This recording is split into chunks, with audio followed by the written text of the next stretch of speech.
We are going to start part 2 of today's program. And this panel is called, Service Approaches, Platforms, and Providers, and Not Spilling your Water on the Computer. And today, we're going to have talks from 3 different vendors: Kaltura, Freeplay Media, and WGBH. And first up is Kaltura.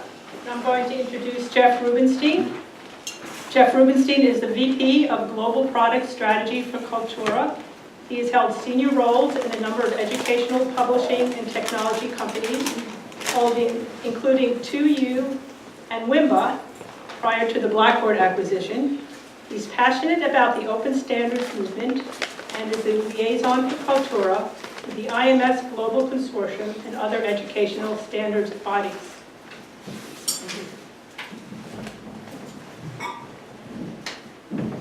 Great, thanks very much. We have only a short time today, so I'm going to speak very little about Kaltura itself and speak mostly about best practices around video accessibility and some considerations about things that are today possible technically and things that are coming down the pike in the very near future to add to your thinking as you're thinking about your accessibility strategy. If you do want more information, demonstrations, more in-depth technical information about Kaltura, please see me. I have my colleague Sonia Maker right here in the front who handles this part of the country. I left some business cards on the table next to the cookies, which, by the way, are delicious. I ate them. You ate the cards? Too close. Please take one, let us know, we're happy to speak anytime. So a few words about video accessibility and automation thereof. So, video is becoming a more and more important part of the educational experience. To the degree that you move education at all at a distance, whether it's blended learning or reduced seat time learning, whatever model you're working with, all the way up to full distance learning, video is the most rich, the most interactive, and arguably the most engaging sort of medium that we have today. So making sure that it's accessible, and by accessibility, it was mentioned before, and I heartily endorse this, it's primarily the question about raising the boat for everyone and making everyone have a more rich, more effective learning experience, as well as attending to the special needs of certain learners. So doing that well with video is becoming a more and more important proposition. So while video does and can pose some challenges, video really, I think, adds a tremendous amount to any accessibility initiative. Because video itself has a tremendous number of accessibility advantages to it. First off, it can be viewed and reviewed as many times as you want. It can be viewed and reviewed at the time, in the place, on the device that the learner desires. And those are really important. Some people's preferred method of learning or their own personal accessibility toolkit may involve a number of places, devices, people, and video can be delivered to all of those. Video also reduces the requirement to have immediate note-taking. And one point about this, which I find fascinating, because we're all trying to maximize the resources we have and apply them as best we can to doing a better job for all of our learners. The single biggest accommodation, or whatever you wish to call it, that most disability offices provide today is a note-taker. You pay somebody to sit in with a student who may process more slowly or have auditory challenges. and take notes for them. Or you pay another student in the course to share his or her notes with that student. We've discovered that in schools that do lecture capture, that capture classroom lectures and provide them after the fact, again, at the time, with the devices, in the context that students desire, the need for note-taking services has plummeted. And then you can apply those resources somewhere else that still is in a more sort of manual state or human-centered state of intervention. The content in videos, if it's done well, can be indexed and searched. So a student doesn't have to watch the entire video beginning to end. They can actually search for moments in that video based on the transcript or chapter markers that are put into the video. So, by the way, when you're thinking about a video strategy, and the issue came up about chunking videos, it's true that the studies show that people consume video content best in relatively modest chunks. But that doesn't mean that every video you make has to be 3 to 5 minutes long. Because those studies were done on earlier versions of video technologies that did not have any internal ability to chunk. Right? There are other ways of chunking content besides having a video that's 3 minutes long, a video that's 3 minutes long, and a video that's 3 minutes long. You can have a 9-minute video that has internal markers that can be searched for, and the student can jump right to that spot in the video. That's certainly one of the things that Kaltura does natively. So a few words about then, okay, we know captioning is important, and other kinds of metadata enhancement are important. What are the ways that you can sort of scale this effort and make it more practicable for your organization? So there are a couple ideas. You can add workflows to your video process.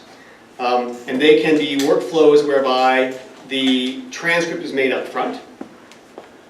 They can be workflows whereby videos are tagged and then sent to a captioning service. And we're partnered with 3Play, RAV, Cielo24, a number of other providers. So you can choose the partner that works best for you. You can use supports like PowerPoint decks, which allow you to create automated metadata and chapter markers in the course of making a video.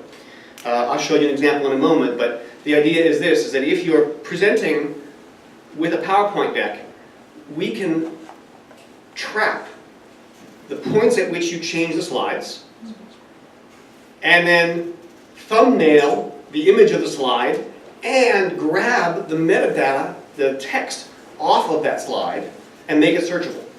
So you actually can create very easily a very rich interactive video with very simple tools that, and if you want a demonstration, we're happy to do it. Trust me, any professor can learn to do him or herself.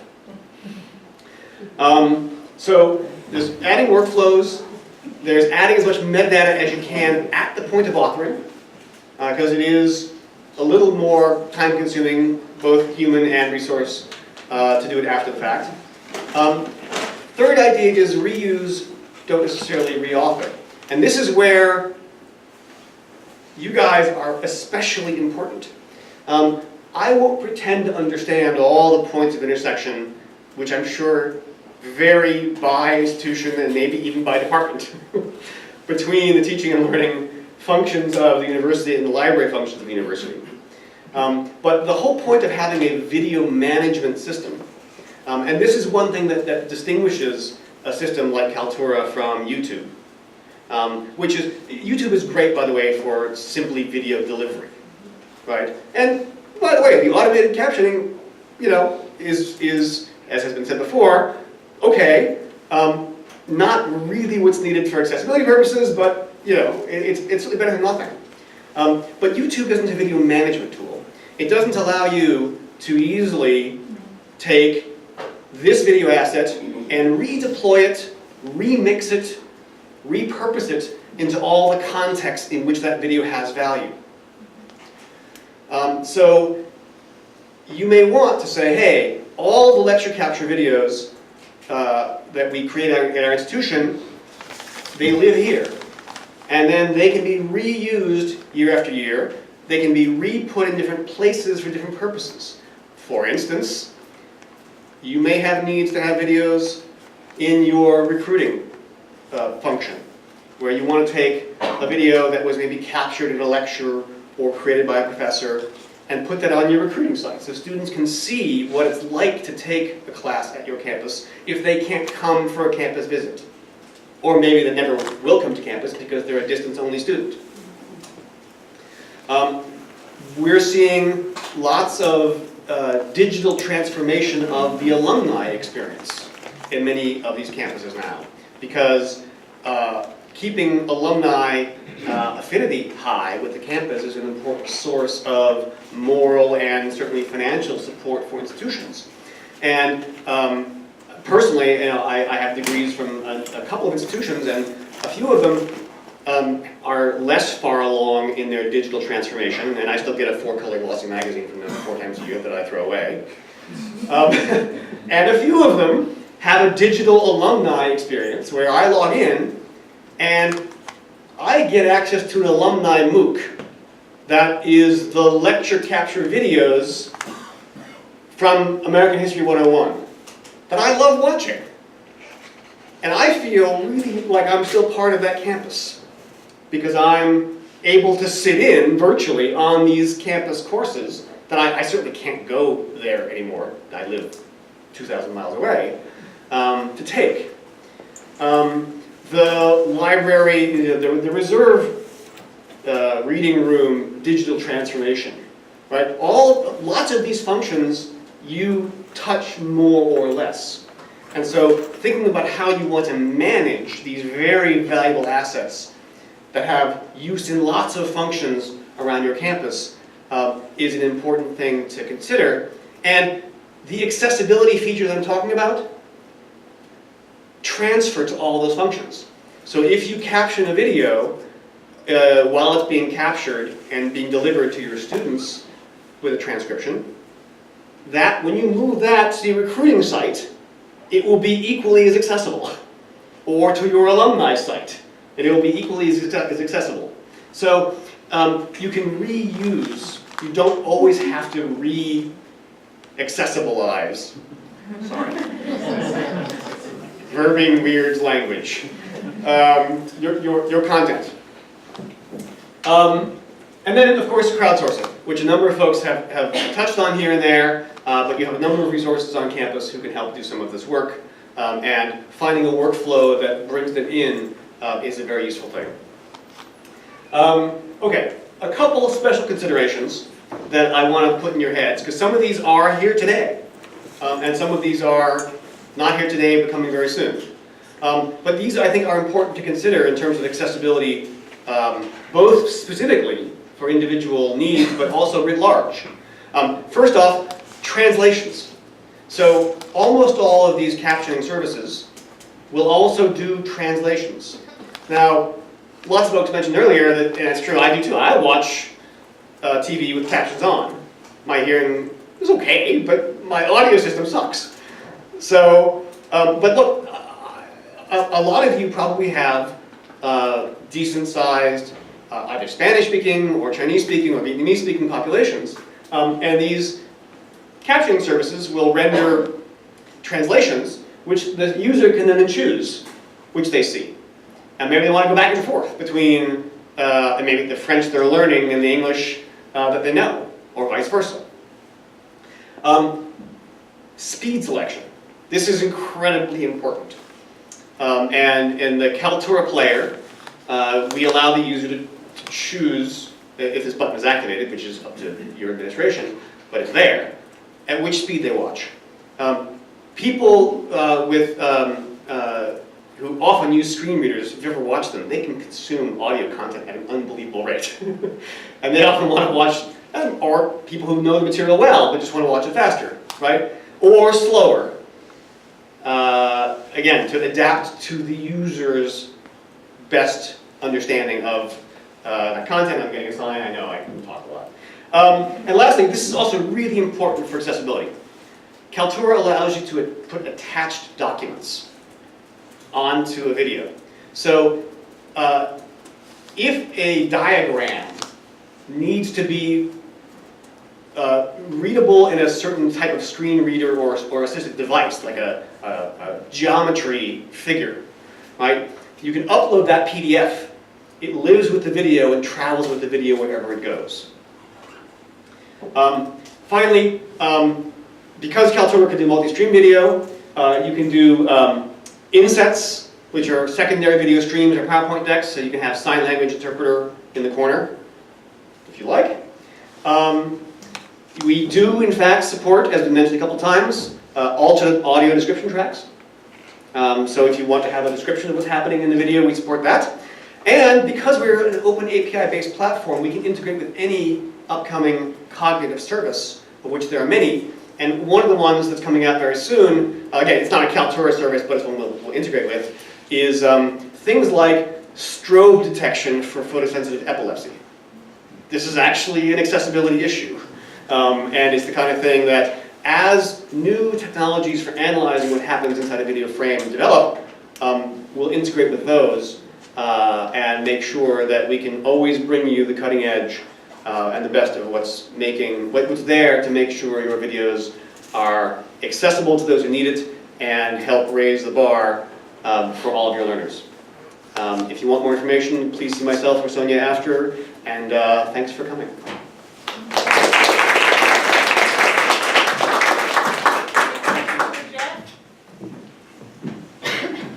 Minute or two. I have a question. Can you, I saw on the screen, you didn't get a chance to talk about it. Yeah.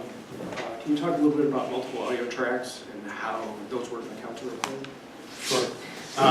So today it is a back-end workflow to get it into the system, but then in the player it just surfaces as an option as one of the controls of the player bar, which you can configure in our Player Studio. So you get to choose. In fact, you can have as many versions of the player as you want, but you can choose which of the controls, full screen, closed caption, speech selector, etc., appear, how they appear, and what the look and feel of the player is.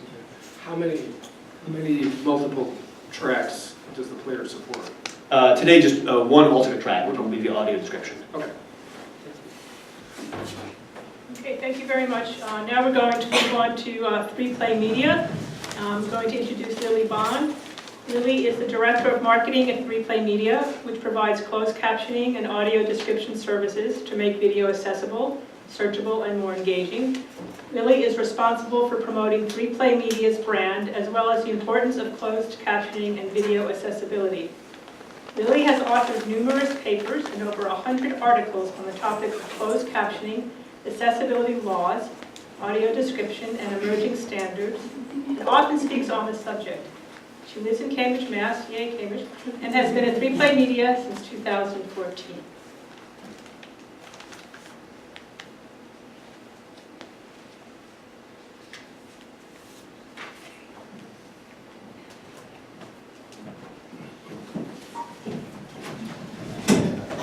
Hi everyone. It's a good idea to get out of the line with that light.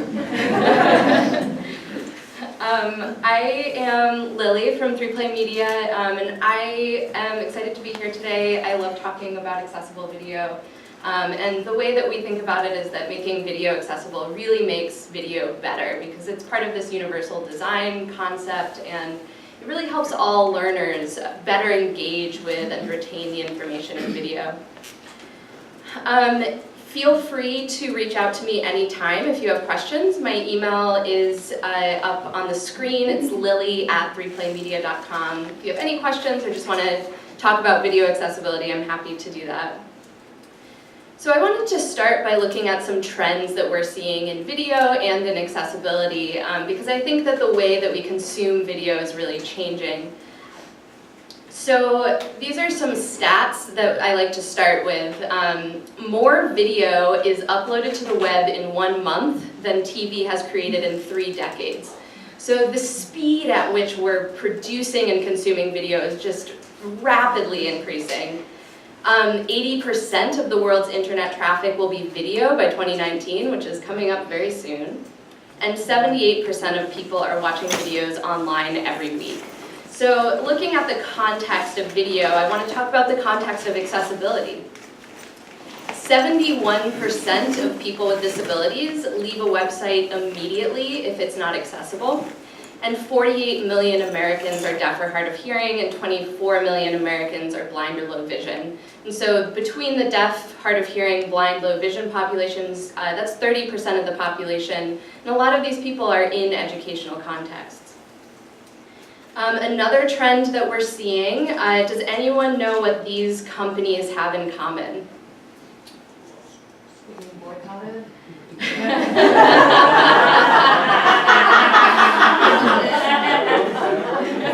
That's the best answer I've gotten to that question. CF is their logo. They are being sued, I did hear that. Along with 1,700 other companies have open complaints on web accessibility. I should say all of them are being sued for web accessibility violations. So some of the reasons why web accessibility is important, and specifically why captioning is important, is that it's becoming a really critical component of everyone's viewing experience. These are some stats from Facebook and from a research study with Oregon State University. Facebook found that captions increased view time on Facebook videos by 12%, and that 41% of videos were incomprehensible without sound or captions. For those of you who use Facebook, they created this silent autoplay feature, so if you scroll onto a video, the video will play, but there won't be any audio, and if there are no captions on it, it's inaccessible to everyone. So people are really frustrated with that, and people want to see captions on their videos. And then Oregon State University conducted a research study on how captions impact student learning, and 98.6% of the students surveyed said that they find captions helpful for learning. And only about 12% of the students surveyed had specified that they were themselves deaf or hard of hearing. So this is really impacting all students, and all students want to see captioning. To show a quick example of the Facebook feature, if you're scrolling through Facebook and you see a video, you're really not tempted to stop and watch because you have no idea what's going on. But if you see a video that has captions, you're almost compelled to stop and see what it says. It's very enticing. So with that brief background of kind of the state of video and accessibility as it applies to video, I wanted to talk a little bit about 3Play Media and how we're helping to make video accessible. We are a closed captioning, transcription, audio description, and subtitling company. We spun out of MIT in 2007. All of our co-founders met at Sloan, and they were working in the spoken language lab there, actually developing captioning services for MIT, and they took that product and created 3Play from it. A couple of examples of the context of captioning and audio description. So, who watches Stranger Things? Okay, we have a few people. What are some of the context clues for the upside down?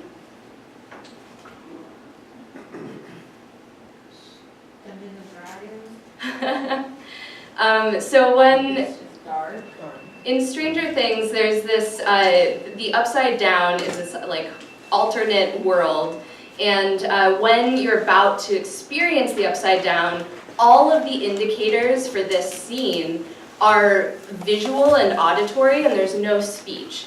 So without captions to articulate the sound effects, in a show, you miss a lot of context and you have no idea that this big thing is about to happen.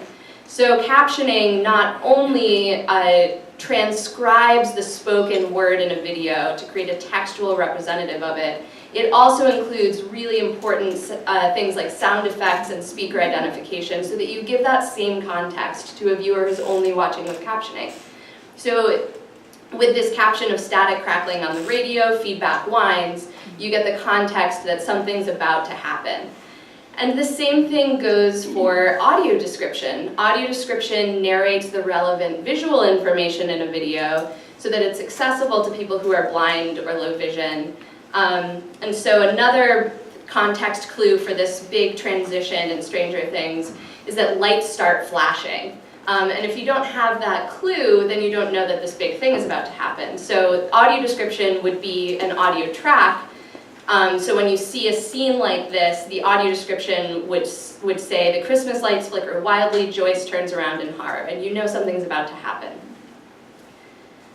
We work with over 2,500 customers across different industries. We got our start in higher ed, and we have a lot of customers in higher ed. And our goal is really to make video accessibility easy. We don't want it to be a complicated workflow, and we're constantly trying to optimize our tools so that it's easier for you. So we have an online account system. You can just log in and upload your videos and be able to monitor all of your accessibility assets like your captions and your audio description right there. We have a lot of different turnaround options, so it makes it easy for you to get the files back for whatever type of turnaround you might need. And then we have a lot of automated workflows, so we integrate with most of the major video platforms to post back captions, and in some cases when it's supported audio description, so you don't even have to log into your 3Play account. And it's typically really hard to find a vendor that can provide audio description and captioning, which a lot of people need need both of. So we have a really simple user system where once you have captioning, you can just order audio description directly for that file and you don't have to go elsewhere. And if you want translations to make your videos accessible on a global scale, you can do that as well. And then we work to create innovative tools to make the learning experience better, and I'll show an example of that in a second. As I said, we integrate with most players, including Kaltura, Panopto, Mediasite, YouTube, a lot of the major players in education. And our process combines technology and humans so that we can bring down the cost of captioning while creating a really high quality product. So we start with speech recognition, but we have all US editors who go through a rigorous certification process to clean up those captions and review the work before ever delivering the file to you. And one thing that we find is really, really helpful in education is to create video search tools, which Jeff mentioned as well. And so being able to search in a video and across a library of videos means that students can review an entire course at one time, looking for one term that they wanted to review for the final. They can search directly in a single video and jump directly to that point. And students find this really helpful for learning, and it's an engaging tool. It helps them stay to better conceptualize where a topic might be across many different videos. And then audio description is not a new concept, but it's one that's just starting to be implemented in a lot of schools. So audio description is not supported by many video players. It's a secondary audio track that's added to a video.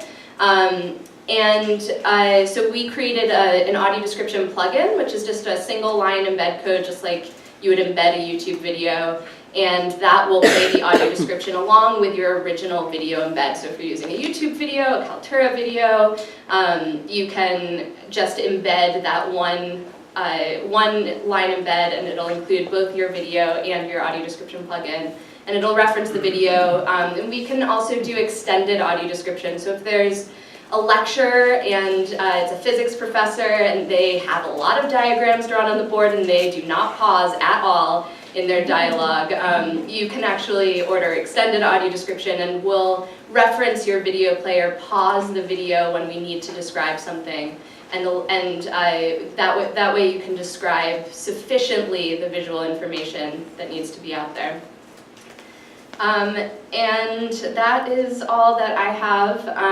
Again, feel free to reach out to me at any time, and it's great to be here. Thank you. All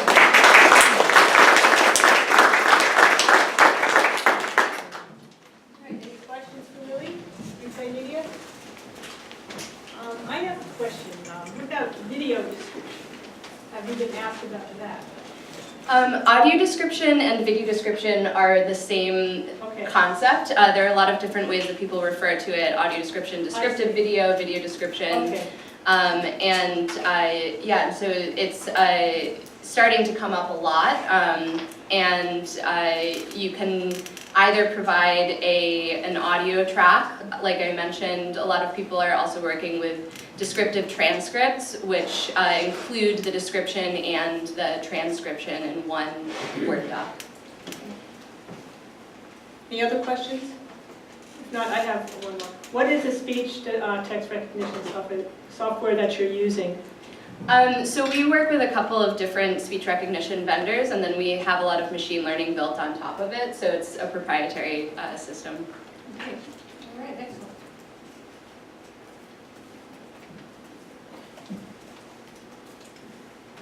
All righty. The last presentation of this panel, I'm going to introduce two people from WGBH. Jeff Freed is the Director of Technology Projects and Web Media Standards at WGBH, and he's been involved in broadcast, web, and multimedia accessibility initiatives for more than 30 years. Brian Gould has been Director of Accessible Learning and Assessment Technologies at WGBH since 1996. He has been improving access to images and video content in addition to web accessibility.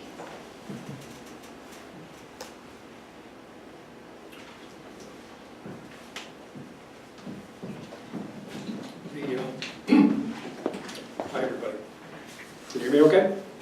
One of the, I mean, it's challenging enough being this session after lunch, in a warm room, and Brian and I are the last part of this session. So I will try to keep you awake. I think Brian and I, when it comes to the accessibility industry, might be the dinosaurs in the room, because we've been doing a lot of R&D for a very long time, and that's actually what we're here to talk to you about. We are not exactly vendors like 3Play and Kaltura, but we do offer some services that Brian will describe, but I'm here to talk to you a little bit about history. The history on which all of the services that have been discussed today rests. For those of you who don't know what an NCAM is, we're the National Center for Accessible Media. We're based at WGBH in Boston. I imagine that when most people in the room here think of WGBH, you probably think of three things. You think of a television station, which you've probably known for decades. You think of a radio station, which you've known for decades. And you might think about pledge drives, which go on for decades. And we are part of what's called the WGBH Educational Foundation.